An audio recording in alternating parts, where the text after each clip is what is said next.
we're going to go on a little bit of a nostalgia trip as we're going to talk about the return of LEGO Indiana Jones, which oddly enough was one of the first ever proper themes I actually had in my collection. I used to have the Temple Escape set as well as this little small camping set, and with Indiana Jones being back, it just brings back so many happy memories. Now originally I wasn't planning on buying this set, however I had a ton of VIP point vouchers in the LEGO store, so I decided to use a couple of them and ended up getting this set for almost 50% off, and honestly, I'm really excited about it. This is set 77013, Escape from the Lost Tomb, and retails for $40 US, 60 Australian and 35 Great British pounds. And when the first images of this set came out, I honestly really did not like it. I thought the build was pretty weak and really boring, but this is one of those sets that I feel like is definitely meant to be played with. If you're an adult collector and like to display things, you could probably skip this one. I mean, ultimately I bought this for the minifigures, and then after this review and I've played with it a little bit, I will probably part it out rather than putting it on display. However, if you love play features, Raiders of the Lost Ark, or really just wanted to have this set and scene in general, I think this is a great pickup. The biggest thing though that surprises me about this set is how great of value this set actually feels. I'm so used to LEGO putting out really overpriced and expensive sets these days and always wanting and waiting for them to go 10, 15, 20% off, that as soon as I saw this set, I was genuinely shocked that it was priced the way it is, especially given the recent price increases and the fact that it's licensed. There is amazing value when it comes to the minifigures, parts, and just overall play value when it comes to this set that I honestly feel like for once a LEGO set being full priced is a really good deal. Speaking of minifigures, this set contains 4, starting off with Indiana Jones, and interestingly enough, in every single Indiana Jones set there is a very slight variation to him. This is definitely by far though the cheapest way to get that really classic Raiders of the Lost Ark Indiana Jones minifigure. Granted, he does have some gloves on, though that's a really quick fix if that really matters to you, but besides that, he has his satchel, this beautiful, amazing, brand new hair hat molded piece. He also has a really neat face print and some lovely leg detailing that looks incredibly similar to the original version, which I still have my copy of, and overall, I feel like this minifigure is a really great upgrade. Like most modern LEGO minifigures, he's got that more simplified sort of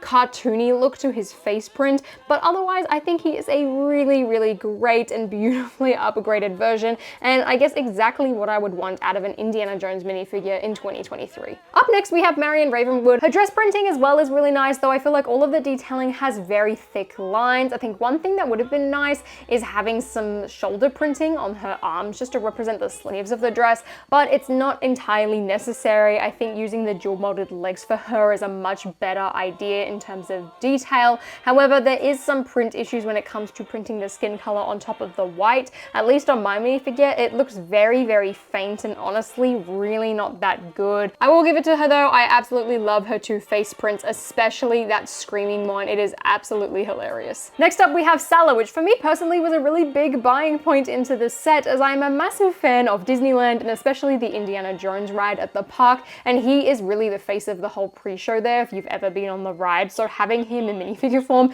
is really fun to me. His minifigure design is amazing as well. I love the headpiece that they gave him. His handprint too is fantastic, and just like the rest of the characters, he has a really nice and detailed torso. Lastly, we have a random mummy, who is a really fun inclusion and honestly one that I didn't think they were going to throw in with this set, but I am super glad they did. He has a great facial expression, and like most characters too, does come along with some leg printing, which really completes this minifigure, because I feel like in a lot of other cases we would have just had plain dark tan legs. But let's talk about the set itself. Now, there are definitely a lot of things that I don't really like about this set. Most notably is the footprint that it takes off. Now granted, it does make it feel like you're getting a lot more value, and there are a lot of play features associated with the set's layout as well. However, this whole back section makes it incredibly difficult to sit on a shelf just from a surface area point of view. I mean, it should be really easy to modify it, and it's not something that's going to be impossible or super difficult to change, but that is something that I guess adult collectors probably should be aware of before purchasing this set. That being said, this entire back section does serve a purpose and contains a lot of play features, and that is really where this set shines. I have not seen a playset have this much, I guess, just play in general outside of like the dollhouse type of thing. The first one is this tiny hole at the back of the wall where you can tip this tiny platform and a snake will come flying out forwards. Probably the biggest one though is certainly when it comes to these statues that Indiana Jones can climb up on and completely knock over, which pushes over this entire back wall section just like in the movie. It's really easy to tip tip over and there's not really much stopping it from falling down quite regularly, which is a little bit of an issue if you go to pick up this set. But luckily this wall section has a nice soft rubber piece on it, so if it hits the table, it's not really going to attack or damage the bricks in any way. I would have personally really liked some sort of like clip or latch that the statue could have clipped onto, just so that it didn't fall down as easily. That being said though, I think this wall still would have like tipped upside down, even if it wasn't being hit by the statue, just because it's not really locked into anything either. Maybe that could have been fixed with a simple jumper plate, but also I don't know if it would be loose enough then to fall over if it was attached, so I feel like it's a very like double-edged sword type of situation. These statues though both also do turn around and move, which is pretty neat, though I don't really feel like it's overall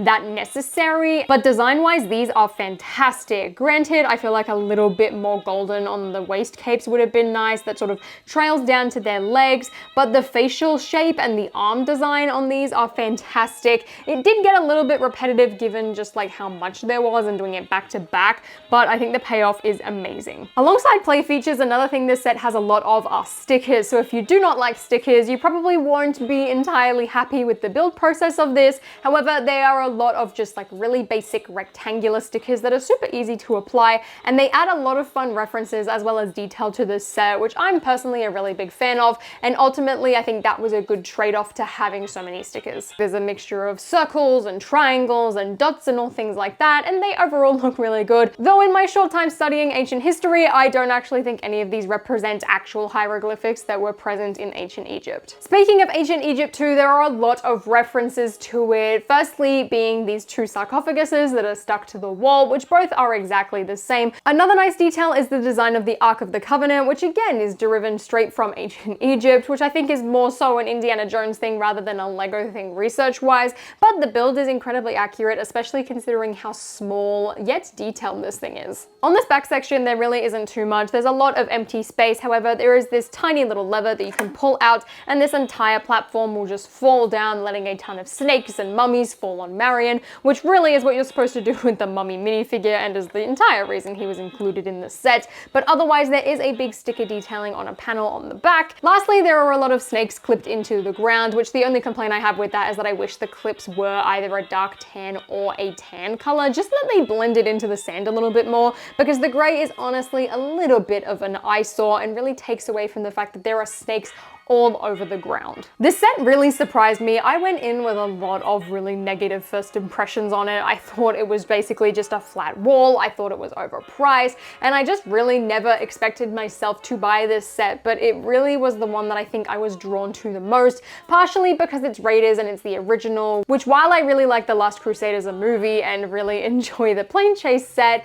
I don't really like the fact that the Indiana Jones was accurate to the movie, which look, that's a very personal problem, and I think that's one of the reasons why I also started to lean towards this set, and it is a really nice and cheaper alternative to buying the Temple of the Golden Idol, which granted is a beautiful set and I hope to own it one day, but this is a really great thing for Indiana Jones fans if you don't want to spend that money on that set, but still want to have something from one of the greatest movies I feel like of all time. Like I said, I'm probably going to break this set down and just add it into my parts collection, but I'm really glad that I've been able to build it and experience it and just play around with it, as well as now add the minifigures into my Disney collection alongside Pirates of the Caribbean and all of the classic Disney princesses and Disney cartoons, because this again really reminds me of the Indiana Jones ride at Disneyland, which just like the Indiana Jones ride, every single time you go to move, it breaks down on you. So, you know, that's a pretty fun play feature in itself. But let me know what you guys thought about this set down in the comments below, and if you enjoyed this video, please give me a thumbs up, consider subscribing to my channel down below, and until next time, I'll see you later.